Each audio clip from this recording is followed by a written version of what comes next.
ये दौर हमारा है, जमाना हमसे है। आज की किसी भी सशक्त महिला से बात कीजिएगा तो वो यही कहेगी, दौर हमारा है, जमाना हमसे है।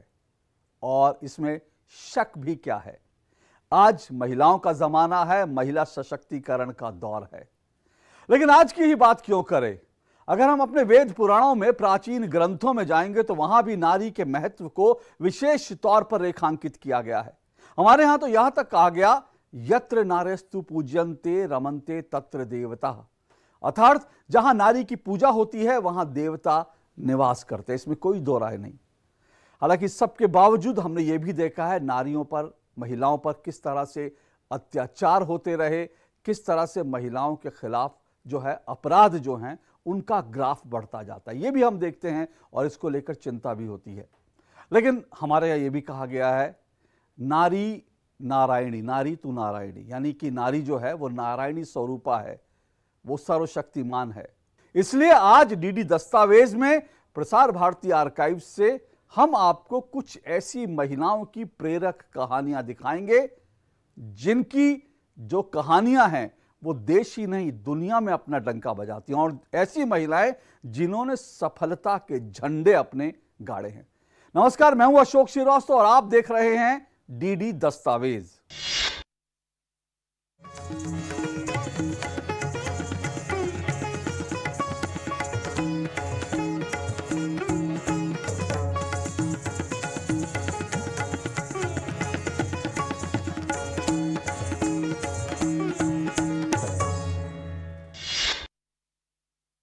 भारत की 140 करोड़ आबादी में आधा हिस्सा महिलाओं का है, नारियों का है।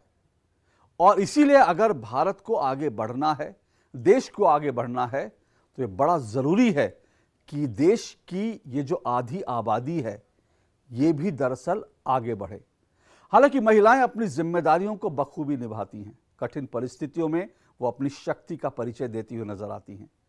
देश में, जैसा मैंने कहा, कि कई महिलाएं हैं जिन्होंने विभिन्न क्षेत्र में अपने साहस और सूझबूझ का परिचय दिया है। अगर हम स्वतंत्रता संग्राम से शुरू करें, अंग्रेजों के खिलाफ आजादी की पताका उठाने की बात करें तो झांसी की रानी लक्ष्मीबाई ने अंग्रेजों के खिलाफ निडर होकर जंग लड़ी। उन्होंने आजादी के लिए अपने प्राणों की आहुति दे दी। तो अगर कुल मिलाकर देखें तो भारत की आजादी में भी महिलाओं ने, और सिर्फ झांसी की रानी थी, उसके बाद अगर आए दुर्गा भाभी जैसी महान वीरांगनाएं, तो आजादी की लड़ाई में भी महिलाओं ने अपनी पूरी भागीदारी निभाई थी। आज के दौर में हम बात करते हैं चांद पर जाने की, मंगल ग्रह पर जाने की, वहां पर जो है निवास करने की, वहां मानव रह सके ऐसी तैयारियां चल रही हैं। लेकिन अंतरिक्ष में रहने का सपना जिन्होंने देखा या जिन्होंने दुनिया को दिखाया, उनमें एक भारतीय मूल की महिला भी शामिल है।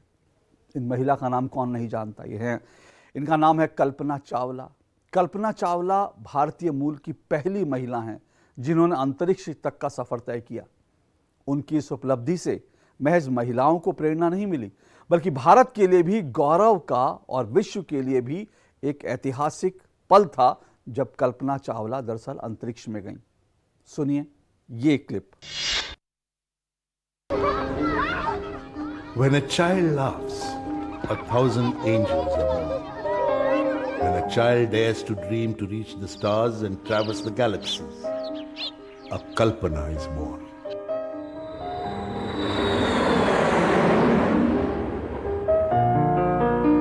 Karnal, a small town in India. A little girl roamed the woods and roads on her bicycle to the flying club out there. She dreamt of the skies, of the stars, of the vast silence beyond. She had a passion to explore new worlds. Her parents called her Kalpana, not knowing that she would image their cherished dreams and become a citizen of the galaxies. और वो कल्पना एक कल्पना थी, imagination थी। Kalpana dreamt of breaking barriers to prove that there were worlds beyond worlds for human beings to endeavor in their quest. This slender, petite girl set herself goals and achieved them with single-minded determination. Her diamond core sparkled from her eyes and her beaming smile. I was not born for one corner. The whole universe is my native land. कि हम पापा को कहा करते थे कि हमें ये जो जहाज़ हैं ये उड़ते हैं तो बड़े अच्छे लगते हैं। तो मैं उस वक्त ये छोटे छोटे बच्चे थे, उसके भाई को और उसको दोनों को करनाल फ्लाइंग क्लब में वहाँ ले गया एक दिन, और वहाँ जाके उनको वो जहाज़ तो दिखाए ही दिखाए। और उस वक्त मुझे एक फैसिलिटी मिल गई, उनके जो वो ग्लाइडर है उस पे उनको मैंने सैर भी करवाई थी उसने। I think it's, for me, it was very far-fetched to think I'd get to fly on the space shuttle, because I lived in India in a very small town, and forget about space, I didn't even know if my folks were going to let me go to the engineering college.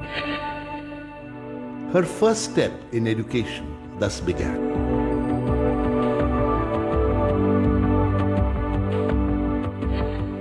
She's mentioning in 97 about mentioning me, paying her regards and sending all or whatever. I mean, she could talk about the institution. I owe my all gratitude and all my this thing, the what I am today, to the institution. The next step was pre-engineering at Karnal. Today she is second to none in the global space research. Ironically, her roll number in the pre-engineering class in this college was 1. These labs became the initial launching pad to propel her on her dreams of conquering space. ऐसी भी महिलाएं हैं जिन्होंने दुनिया की सबसे ऊंची चोटी यानी एवरेस्ट पर जाकर तिरंगा फहरा दिया और किसी भी डर को अपने ऊपर हावी नहीं होने दिया। ऐसी ही एक मिसाल हैं बछेंद्री पाल। बछेंद्री पाल माउंट एवरेस्ट पर चढ़ने वाली पहली भारतीय महिला हैं। सन 1984 में उन्होंने माउंट एवरेस्ट पर जाकर तिरंगा फहराया। वो एवरेस्ट की ऊंचाई को छूने वाली दुनिया की 5वीं महिला पर्वतारोही हैं। बछेंद्री पाल दुनिया की सबसे ऊंची चोटी माउंट एवरेस्ट पर जब गईं और वहां जब तिरंगा फहराया तो भारत के लिए एक अलग ही गौरव का पल था।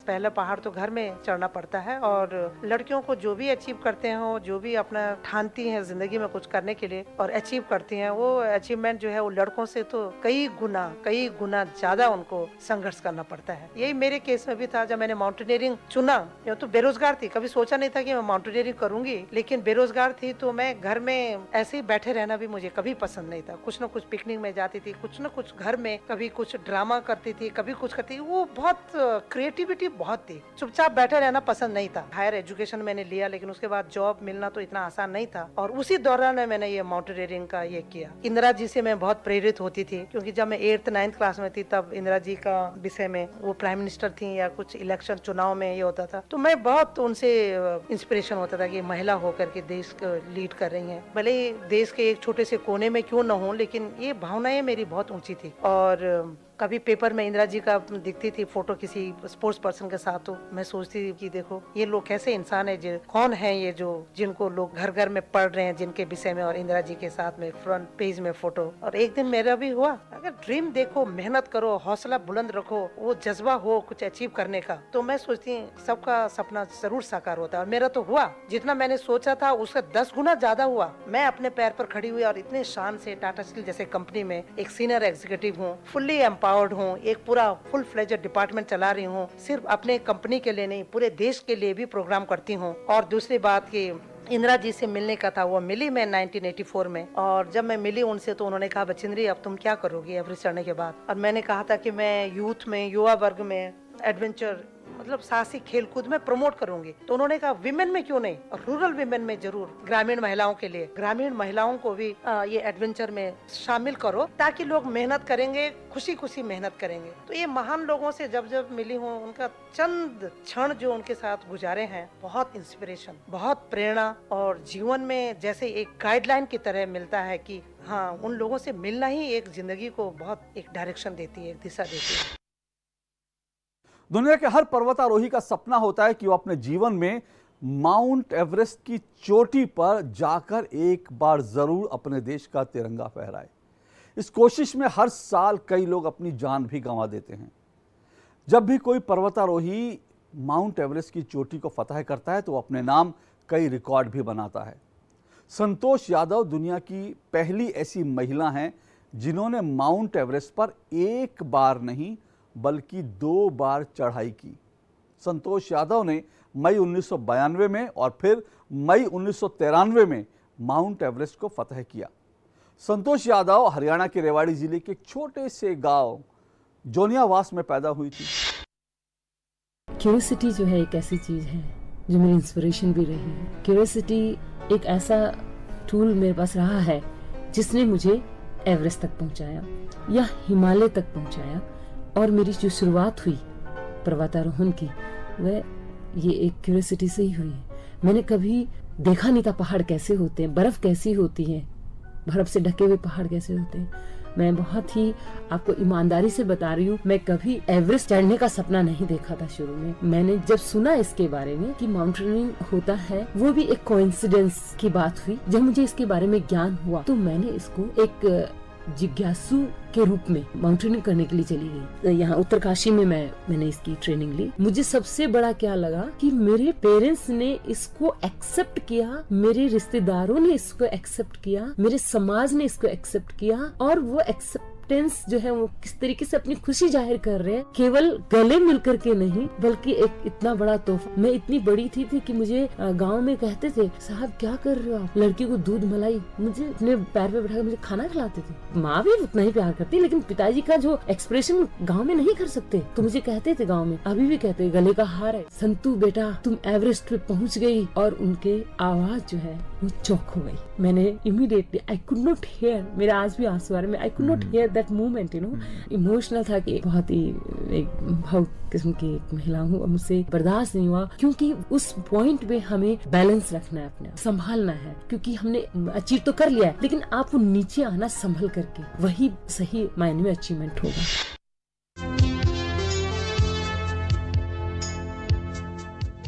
Canara Bank presents Canara Premium Payroll Account. Free term insurance and instant overdraft facility. Avail unique advantages and benefits. Experience the best. Discover a world of banking possibilities with Canara Bank API Banking. You deserve the best. Canara Bank, together we can.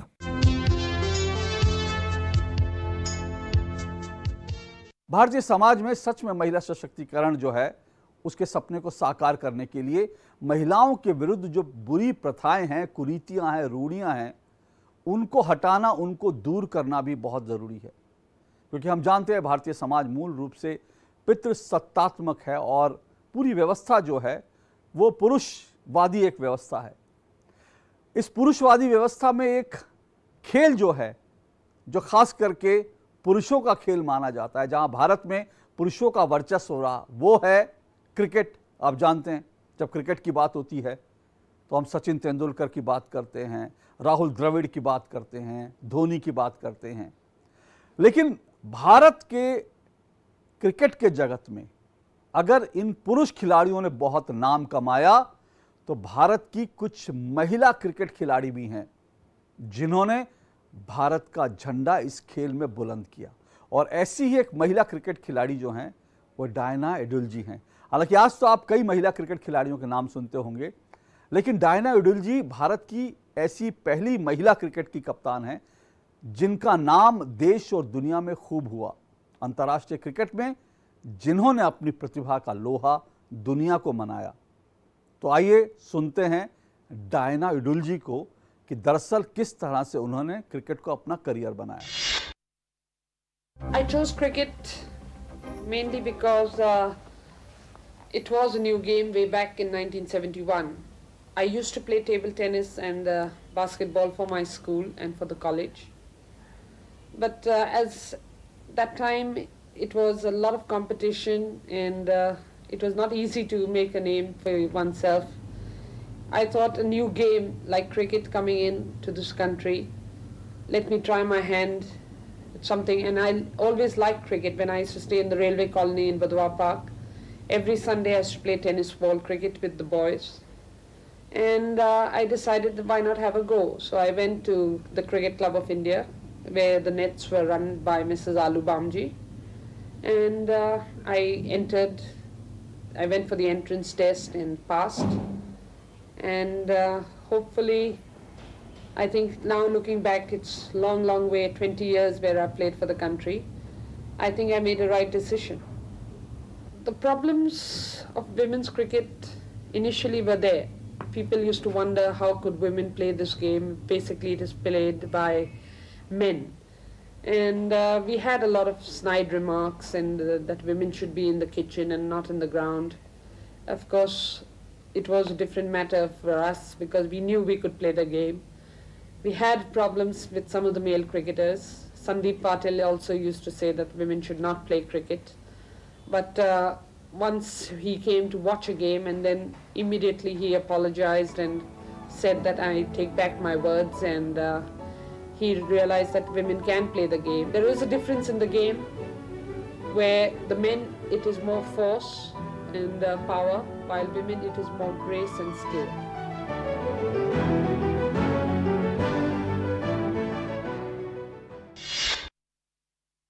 तो नारी शक्ति को सशक्त करने की कोशिशें एक तरफ देश भर में हो रही हैं, तो दूसरी तरफ ऐसी महिलाएं जो छोटे छोटे गांवों से निकल रही हैं, छोटे छोटे शहरों से निकल रही हैं और किसी न किसी क्षेत्र में नाम कमा रही हैं, वो महिलाओं के लिए असल में प्रेरणा का स्रोत बन रही हैं और इनके परिणाम भी देखने को मिल रहे हैं। आज देश की महिलाएं जो हैं वो कहें तो मोटे तौर पर ज़्यादातर महिलाएं जो है, बड़ी तादाद में महिलाएं जो है वो जागरूक हो चुकी हैं। तो आइए आपको दिखाते हैं खेल की दुनिया से जुड़ी एक और महिला, बुला चौधरी की कहानी। जी हाँ, 2 जनवरी 1970 को कोलकाता में जन्मी बुला चौधरी लंबी दूरी की एक अद्भुत महिला तैराक हैं। जब मैं महिला तैराकी की बात कर रहा हूँ, तो इस क्षेत्र में भारत हमेशा पीछे रहा है। अगर हम दुनिया भर में देखें तो दुनिया की महिला खिलाड़ी जिस तरह से आगे बढ़ती हैं, इस क्षेत्र में भारत जो है पीछे रहा है। लेकिन बुला चौधरी ने 5 महाद्वीपों के 7 समुद्र तैर कर पार किए। अर्जुन पुरस्कार से सम्मानित बुला चौधरी को जल परी की उपाधि दी जा चुकी है। बुला चौधरी ने इंग्लिश चैनल को 2 बार पार किया और वो सितंबर 1999 का दिन था जब उन्होंने दूसरी बार इंग्लिश चैनल को पार करने का गौरव हासिल किया। इस कारनामे को अंजाम देने वाली वो एशिया की पहली महिला बनी। 2003 में Dhyan Chand lifetime achievement award से सम्मानित बुला का पूरा नाम, जैसा मैंने बताया, बुला चौधरी चक्रवर्ती है। आइए सुनते हैं बुला की कहानी। Actually, we had a pond just beside my house, and my father used to take bath over there, and he used to took me with him. So from there only I learned, and after I learned, I never used to come from the water. So after I joined my school, my mother he cannot take me from the water. So my parents decided to put me in some club. So one day I can become something in swimming or in sports, or become glory for the country. So that way I joined in the swimming. Kathmandu's, yes, I have very sweet memory because 4 gold medal is very difficult to get in international events. And for me, it's the first international meet to get 4 gold medal. So it's naturally, I was very happy to get those medal, and it was very fighting also to get, because that time Persis Madan was there with me in the butterfly event, and she was challenged me to beat, and not only she, her coach and our Indian team manager also, they have challenged that you cannot beat her. So I got in my mind, if I don't beat her, then I won't be having any position. Because before the event, I told my manager, I will win gold medal. Without gold medal, I won't get up from the water. So after the winning the medal, I have told the manager that see what I got the medal. Now don't challenge me again. I can do anything. If I want to do, I can do it.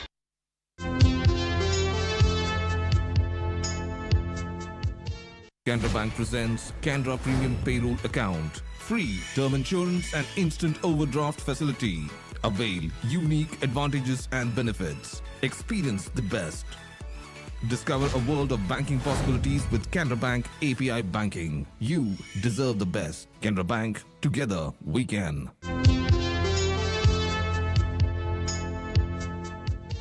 आज भारत की राष्ट्रपति भी एक सशक्त महिला हैं और इससे पहले हमारे यहाँ प्रधानमंत्री भी महिला रह चुकी हैं। प्रशासनिक अधिकारी, डॉक्टर, वकील, सभी बड़े बड़े पद पर जो हैं महिलाएं पहुंची हैं, अपनी काबिलियत से पहुंची हैं और उन पद पर पहुंचने के बाद उन्होंने अपनी काबिलियत का लोहा मनवाया है। और आपको मिलवाते हैं कुछ साल पहले, कुछ दशक पहले की एक ऐसी भारतीय महिला से जिन्होंने अपनी सफलता का झंडा पूरे दुनिया में गाड़ा और उनका नाम है शकुंतला देवी।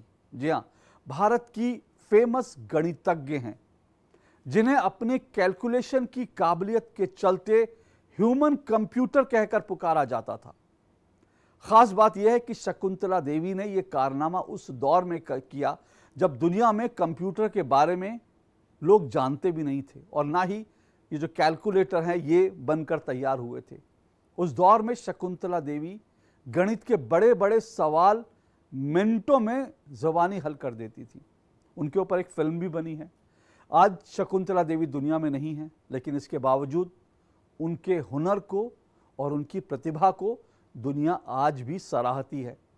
आज प्रसार भारती आर्काइव से हम आपको दिखाते हैं एक ऐसी क्लिपिंग जब शकुंतला देवी दूरदर्शन के स्टूडियो में आई और वहाँ पर मैथ से जुड़े, गणित से जुड़े बड़े से बड़े सवालों का उन्होंने चुटकी बजाते ही जवाब दिया। देखिए। For example, you said 10 to 19 what? 53. This must be your birthday, right? Yeah, 53. Now, you see, in America, this will be October 2nd, 1953. And in India, I think this is the date, right? So it confuses me so much. When I'm in the States, I also insisted, look, in India, it's the other way around, and I won't be able to get it in my head properly. So kindly call out the name of the month. This is what I used to say, you know. So would you kindly do me the favor of telling me the date, month, and then the year? February 10th. Saturday? I'm sure you can. Okay, thank you. Any other questions? Sardarji, aap puchiyega. You were born on 4th November, Sardarji? I was also born on 4th November. When were you born? 4th November 1940. I see. Monday? I really didn't want to give you the right answer after what you told me, but I thought, okay.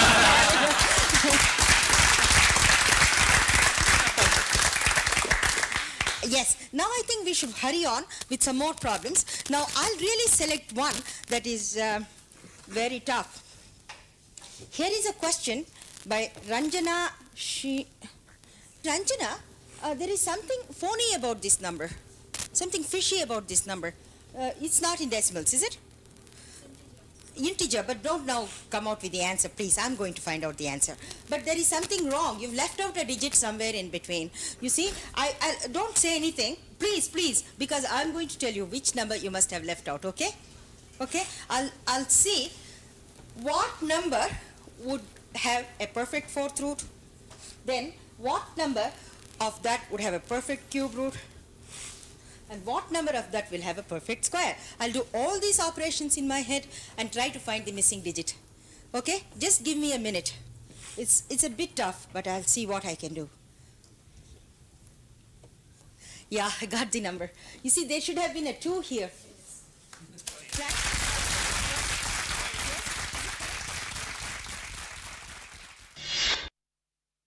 तो महिला दिवस के अवसर पर DD दस्तावेज में आज हमने आपको कुछ ऐसी भारतीय महिलाओं की कहानियां दिखाई जो थोड़ी पुरानी ज़रूर हैं, लेकिन आज भी प्रेरणादायी हैं। आज की महिलाओं को, आज की युवतियों को, आज की पीढ़ी को भी वो प्रेरणा दे सकती हैं। ऐसी कहानियां हमने आपको दिखाई। आज के लिए इतना ही। डीडी दस्तावेज की पूरी टीम को दीजिए इजाज़त। नमस्कार।